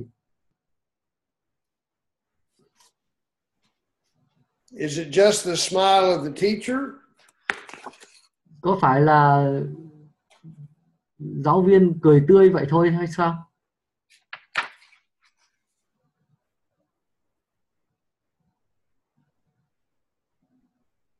It's usually the grade made on a test. Thông thường thì đó là cái điểm mà học sinh đạt được khi làm bài kiểm tra. These are considered signs of progress. Cái này được coi như là dấu hiệu của sự tiến bộ. On a test, the learner does things or writes down things that indicate the level of their learning. Trong cái bài kiểm ấy, thì người học viết ra và phản ánh được cái mức độ tiến bộ của họ trong quá trình học tập. So the teacher observes the learner. Như vậy người giáo viên quan sát người học. And then he uses what he sees to measure the progress of the learner. Và sử dụng cái điều mình nhìn thấy để đo lường cái mức độ tiến bộ của người học. So a goal has to have something that says to the teacher and to the learner how they're making progress. Như vậy một cái mục tiêu nó cũng cần phải có cái điều gì đó nói cho cả người dạy lẫn người học về cái việc làm sao để họ biết rằng họ có tiến bộ hay không. So let me stop at this point, and I will come back to the goal writing tomorrow. But let me ask if you have questions, and see if we can answer questions now with the time that we have left. Tôi sẽ tạm dừng ở chỗ này, nhưng mà ngày mai tôi sẽ còn tiếp tục nói về, tức là ngày thứ năm tôi sẽ còn tiếp tục nói về mục tiêu. Nhưng mà tôi muốn tạm dừng ở đây để xem các bạn có câu hỏi nữa không ạ? Và chúng ta sẽ cố gắng trả lời trong cái khoảng thời gian ngắn ngủi còn lại.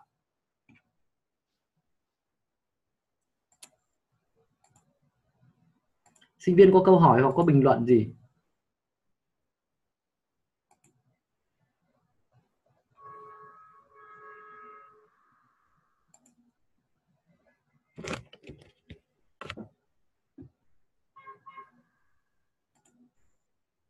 Is everyone okay?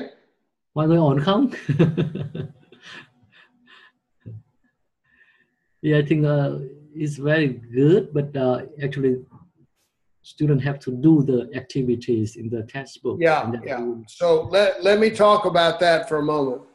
For tomorrow, we'll stop for today. You mean Thursday, right? Not tomorrow, or Thursday. Yeah, for the next session, for Thursday. Yeah. Yes, thank you for keeping me straight. Okay, for Thursday, I would like to ask that you complete the workbook section, the workbook in units all the way through unit 7. Wow. Như vậy là đến buổi sáng thứ 5 nha, thì thầy chờ đợi là các học viên sẽ phải làm xong tất cả các bài tập ở trong sách giáo khoa cho đến bài số 7. My hope was that you had completed through unit 3 before today, but that may not have been the case. Tôi đã hy vọng là các bạn đã phải hoàn thành được các bài tập từ bài số 1 đến bài số 3 trước ngày hôm nay rồi, nhưng mà có vẻ như hình như chưa phải là như vậy. All right. Đúng không? Let me adjust that just a little bit because we're moving a little slower than I had thought we might. Let's just say through unit 6, and we'll pick up on the other end. Ok, chúng ta sẽ phải điều chỉnh một chút, tại vì có vẻ như chúng ta đi chậm hơn là tôi nghĩ. Cho nên thôi thì là các bạn học viên nhớ từ giờ đến thứ 5 thì làm xong hết đến bài tập số 6, hết bài số 6. Okay, let me cho đến bài số 6. Sorry. Yep. Good. So the nature of your textbook is a workbook. Bởi vì cái bản chất của cái cuốn sách giáo khoa mà gửi cho các bạn ấy thực chất đó là sách bài tập. So you will go through and read a statement, and then the author will often ask questions based on what you just read. Các bạn cứ đọc một đoạn, thế sau đó thì lại sẽ phải trả lời một số câu hỏi mà tác giả đưa ra dựa trên cái phần mà các bạn đọc ở trên đó. Cái sách này là nó được kết cấu theo cái kiểu đó, thiết kế theo kiểu đó. It is very important that you complete every page of the workbook. Cho nên một điều rất quan trọng để học môn này đó là các bạn phải làm xong tất cả từng trang một, tất cả các cái bài tập ở trong cái sách giáo khoa đó, sách bài tập đó. That will provide the content that we are reviewing in the class sessions. Yeah.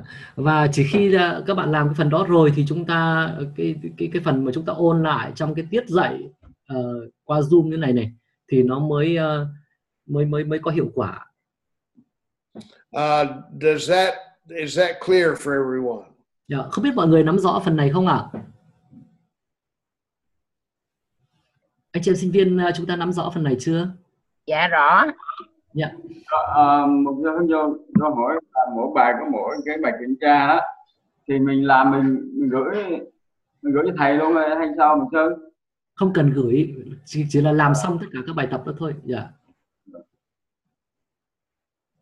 Tức là làm luôn vào trong sách đó, trả lời những câu hỏi, cứ đọc một đoạn xong lại trả lời một đoạn, trả lời những câu hỏi, tất cả những câu hỏi trong đó từ bài 1 đến bài 6 trước ngày thứ 5 này. Yeah. What we have done today is very basic work. Cái điều mà chúng ta đã làm buổi sáng ngày hôm nay thực ra đây là một cái việc rất cơ bản thôi. Beginning on Thursday, we will begin moving more toward using these goals and determining how we will teach. And I think it will make much more sense to you at that point. Tức là rất là dễ và cơ bản thôi. Còn đến thứ năm thì chúng ta sẽ nói đến việc sử dụng cái mục tiêu đó và nó sẽ ảnh hưởng như nào trên việc dạy của các bạn. Và tôi nghĩ rằng là phần đó các bạn sẽ cảm thấy hứng thú và nó rất là hữu ích hơn nhiều. Well, it has been a pleasure to work with you today. Tôi cảm thấy rất là hài lòng được cùng làm việc với các bạn buổi sáng ngày hôm nay. Thank you for your patience with me. Cảm ơn các bạn đã kiên nhẫn đối với tôi. And thank you for your great interpreter over here with Joseph. Thank you. My Well, pleasure. I will look forward to seeing you again on Thursday, and we will continue to record the sessions. Tôi rất là mong chờ được gặp lại tất cả các bạn vào buổi sáng ngày thứ năm và chúng ta cũng sẽ tiếp tục nhờ Pháp tiếp tục ghi âm tất cả các bài học. Không chỉ ghi âm mà ghi video luôn. Thầy có phần trình chiếu nhiều. And Joseph, if you'll give them the class notes for the next session, then I think that will be sufficient for what they need. I sent it to them already.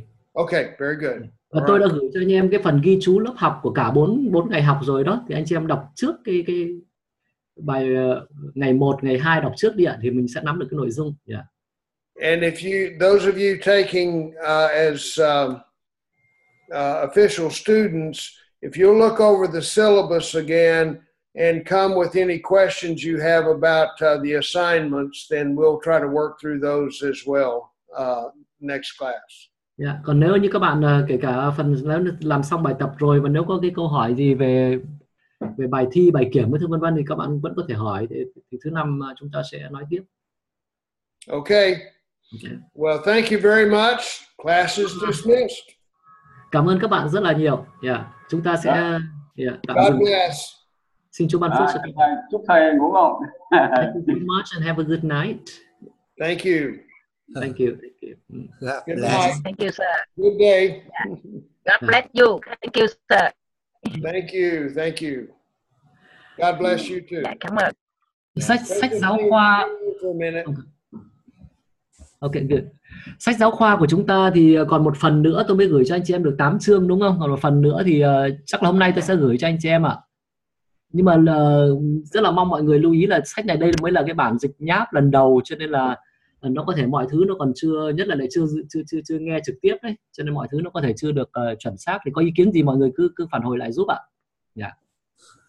Một chương cái môn mà tâm lý giáo dục á, tôi có gửi mình cái thông báo này chưa có danh sách của lời tiếng Việt ạ. Cô không, của mục sư bây giờ có rồi, chỉ có cô Cẩm Vân hình như chưa lạ, có đúng không nhỉ? Cô Cẩm Vân hay ai đấy chưa làm bài tập nhỉ? Dạ đúng rồi.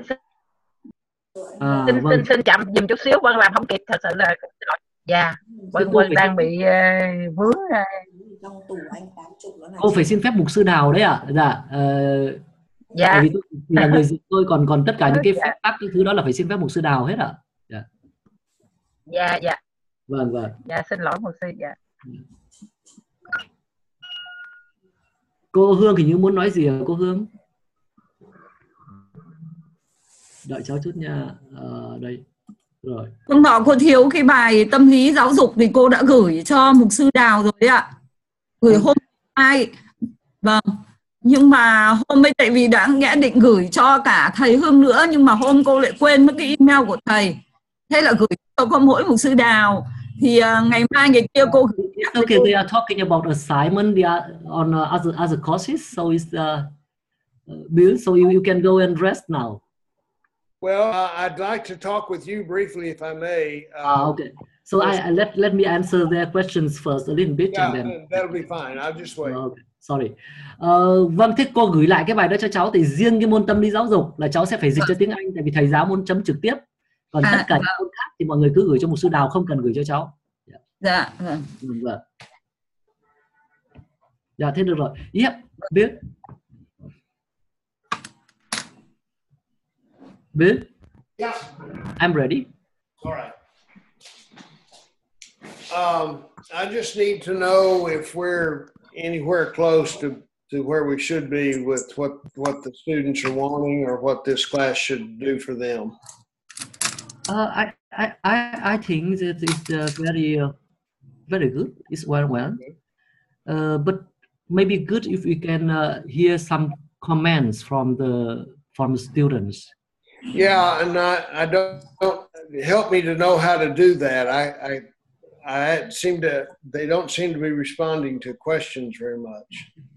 Actually, I can check. I can check with them and then let you know. Yeah, ask them what they would like, Okay. because I do want them involved in the discussion. I don't want to do all the talking. Okay. Yeah. Yeah, that would be wonderful. That's okay. I do it even right now. Yeah. Right. You Good.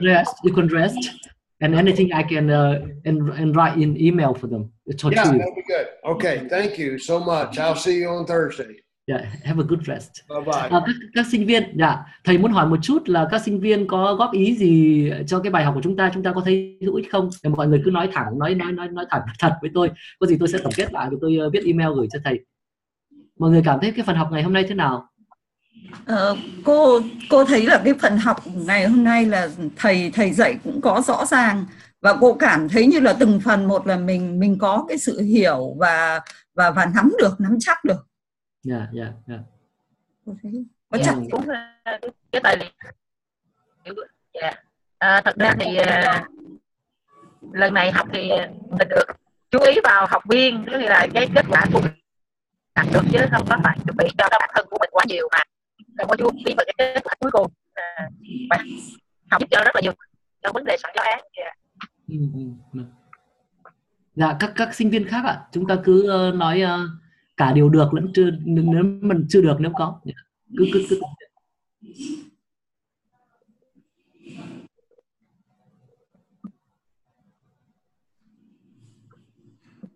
cái bài này là buộc phải kết hợp với cái bài tâm lý giáo dục, cả hai thứ đó thì làm nó sẽ hoàn mỹ. Dạ, là phải biết tâm lý người học và thuộc đối tượng nào, và rồi cộng với cái bài của thầy. Vâng. Mục sư Việt với lại cô Xuân Mai, con muốn nói gì không? Anh Thanh Tùng, mục sư Tùng, Trọng Bình, Dũng. Rất tốt các mục sư ạ. Chú tâm vào cho những người học hơn là những người dạy. Chắc là những người học sẽ nhận điều tốt hơn, thay đổi nhiều hơn. Tốt lắm mục sư Hưng ạ. Thì em cũng đang muốn em cũng chỉ xin thêm cái bài thu âm để nghe lại để được tốt hơn. Thu âm thì cứ liên hệ với Pháp nhé, nhờ Pháp cái phần đó. Hoặc là nếu mà Pháp thu âm nào nhỉ? Alo. Bạn thu âm nào anh Bình? Nhưng còn khó hiểu. Thu âm mà của cái báo khóa học này em có thu âm không? Cái gì báo cáo của thầy? Có mất một chiếc đầu.